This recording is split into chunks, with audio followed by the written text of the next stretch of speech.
जो पाकिस्तान का सबसे बड़ा सूबा है, जिसकी जो टेरिटरी है that is 347,000 kilometre, that comprises 44% of Pakistan population. उस टेरिटरी के चीफ मिनिस्टर ने ये कहा कि बलूचिस्तान के स्कूलों, कॉलेजेस और यूनिवर्सिटीज़ के अंदर अगर पाकिस्तान के झंडे नहीं लहराए जा रहे और वो सरकारी बाबू जो पाकिस्तान का नेशनल एंथम और पाकिस्तान के सरकारी झंडे की कदर नहीं करते, हम उन्हें निकाल देंगे।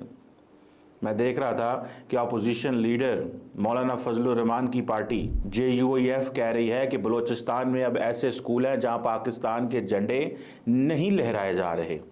इस चीज़ ने मुझे परेशान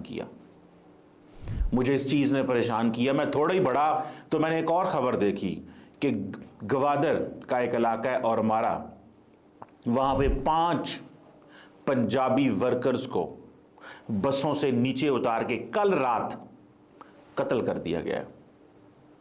मैं थोड़ा और ही पढ़ रहा था कि मुझे यह पता चला कि जगह जगह पे बलूचिस्तान के अंदर जगह जगह पे BLA ने लोगों को बसों से उतार के हाईवेज बंद कर दी हैं, बसें जला दी हैं। अब मुझे ये बताएं, कभी खबर आ रही है कि जनाब झंडा नहीं लहराया जा रहा, कभी खबर आ रही है कि पंजाबी वर्कर्स को कत्ल कर दिया जा रहा है। ये कल रात की बात, और मैं उस हमारा इलाके को देख के आया बलूचिस्तान की। और जैसा कि आप लोगों को मालूम है कि बलूचिस्तान के आजकल जो हालात हैं और जिस तरह से पाकिस्तान में जो कुछ हो रहा है, बार बार जो एक्टिविस्ट हैं बलूचिस्तान के या जो बलूचिस्तान के लिए प्रोटेस्ट करने के लिए जो लोग निकलते हैं, उनको अक्सर जी गवर्नमेंट जो है वो अरेस्ट कर लेती है। और इस तरह से कई बार जो है हमने देखा कि चाहे उसमें डॉक्टर मारंग बलोच हो या दूसरे कई एक्टिविस्ट हैं जिनको के ना सिर्फ ये कि अरेस्ट किया गया बल्कि ये कि उनको परेशान किया जा रहा है, प्रोटेस्ट नहीं करने दिया जा रहा है, जो कि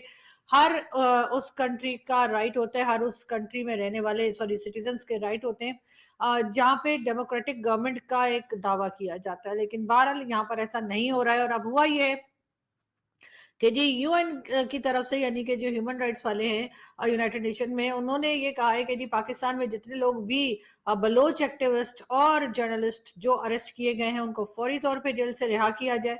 उसके साथ उन्होंने ये भी कहा है कि जो पीसफुल प्रोटेस्ट चल रहे होते हैं उसमें अगर क्रैकडाउन किया गया तो वो सही नहीं है, पाकिस्तान को ऐसा नहीं करना चाहिए।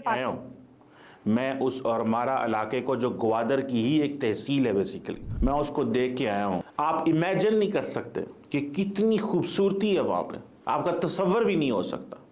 लेकिन वहां पे 5 पंजाबियों को कल रात बसों से उतार के कत्ल कर दिया गया है। मैं तो पंजाबियों को कहूंगा कि ना जाएं बलूचिस्तान, और जो बलूचिस्तान में पंजाबी हैं मैं उनको कहूंगा वहीं रहें। और जब ये दहशतगर्द थम जाएं, क्योंकि गवर्नमेंट ऑफ बलूचिस्तान तो आपको प्रोटेक्ट नहीं कर सकती ना, उनके पास तो इतने वसाइल, रिसोर्सेज, लेवीज तो आपको पता है वैसे ही एक ठगों का नाम है। जो लेवीज हुकूमत पाकिस्तान से 92 अरब रुपए 92 बिलियन रुपीस लेती हैं, वो बलूचिस्तान के अंदर लोगों को प्रोटेक्ट नहीं कर सकती। और वो लेवीज तो सरदारों के काम आती हैं, अवाम के काम तो आती नहीं है। वो लोग जो सिक्योरिटी गार्ड है सरदारों के, इन बड़े ताकतवर लोगों के, हुकूमत के पल्ले से पैसा जाता है। हम किसको इल्ज़ाम दें? जब पंजाबी लोगों की लाशें बलूचिस्तान से पंजाब के अंदर आएंगी तो किसको इल्ज़ाम दूं मैं किससे पूछूं? या पंजाबी क्या करे? क्या हम बलूचिस्तान कत्ल होने जाते हैं? These guns will significantly boost the army's firepower and precision. और ये कह रहे हैं कि also being adapted into mounted gun systems by integrating them onto trucks. अब ये कहते हैं कि 2026 तक इनकी ट्रायल, यानी कि अगले साल इनकी ट्रायल खत्म हो जाएगी। देखिए साहब, ऐसा होता है कि जो आर्टिलरी गन है ना, एक तोप है, आप ये लगा लीजिए, आर्टिलरी गन बेसिकली तोप है।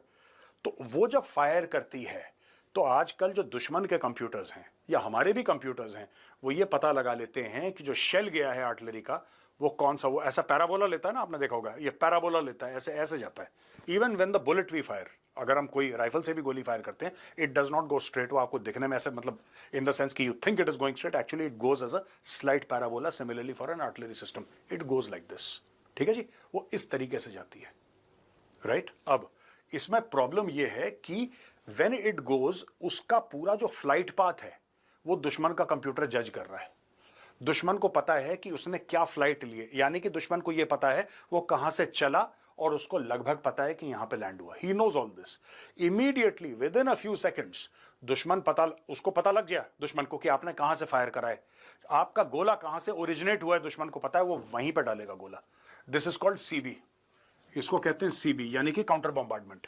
काउंटर बॉम्बार्डमेंट का चक्कर ये है दोस्तों कि जहां से गोला आया है उसी एरिया को बर्बाद करो। इसलिए आपको ये माउंटेड गन सिस्टम चाहिए कि गन के, ये आपके व्हीकल के ऊपर, एक ट्रक के ऊपर आपने आर्टिलरी का एक लगा दिया पीस, आपने ये आर्टिलरी गन लगा दी और वो फायर करती है, और फायर करने के बाद आपने उसको खट से आपने दागा गोला, जैसे ही गोला दागा वो ट्रक हिला, ट्रक गायब। इसका एक छोटा सा वीडियो मैं आपको दिखाना चाहता हूं दोस्तों। मैंने जो कल्याणी की फैक्ट्री में शूट करा था वो वीडियो मैं आपको दिखाऊंगा इस वीकेंड संडे को। आप इसको देख सकते हैं, द चाणक्य डायलॉग्स हिंदी में, जो पूरा हमने उनकी फैक्ट्री में शूट करा था कि किस तरीके से वो ये हथियार बनाते हैं, किस तरीके से वो लोग what they are doing. Poona हम गए थे, उनकी फैक्ट्री में हमने शूट करा था। तो मैं ये चाहता हूं कि आप इस चीज को देखें, इस छोटे से वीडियो को, तब आपको पता लगेगा कि ये जो है माउंटेड गन सिस्टम्स ये क्या है। चलिए मैं आपको दिखाता हूं 155 mm ATAGS advanced towed artillery gun system. ये है ATAGS। ये दोस्तों, और जिसको नहीं पता 155 mm वही कैलिबर है जो कि बोफोर्स का होता है। मैं ये नहीं कह रहा कि ये बोफोर्स है, नहीं, ये ATAGS है, लेकिन कैलिबर वही है 155 mm का। ये सारी के सारे वेपन्स आप देख रहे हैं ना, बड़ी बड़ी गन जितनी भी हैं, ये सारी की सारी भारत में बन रही हैं। दोस्तों आपने वीडियो देखा, मैं आप कार टैरिफ अनाउंस कर दिया है और दुनिया को शॉक कर दिया है। पाकिस्तान की 20 कंपनीज पर को ब्लैक लिस्ट कर दिया गया है और इंडिया का डिफेंस मैन्युफैक्चरिंग एक नए रिकॉर्ड को टच किया है। तो चलिए सबसे पहले बात कर लेते हैं कि ये जो कार टैरिफ्स हैं ये क्या हैं।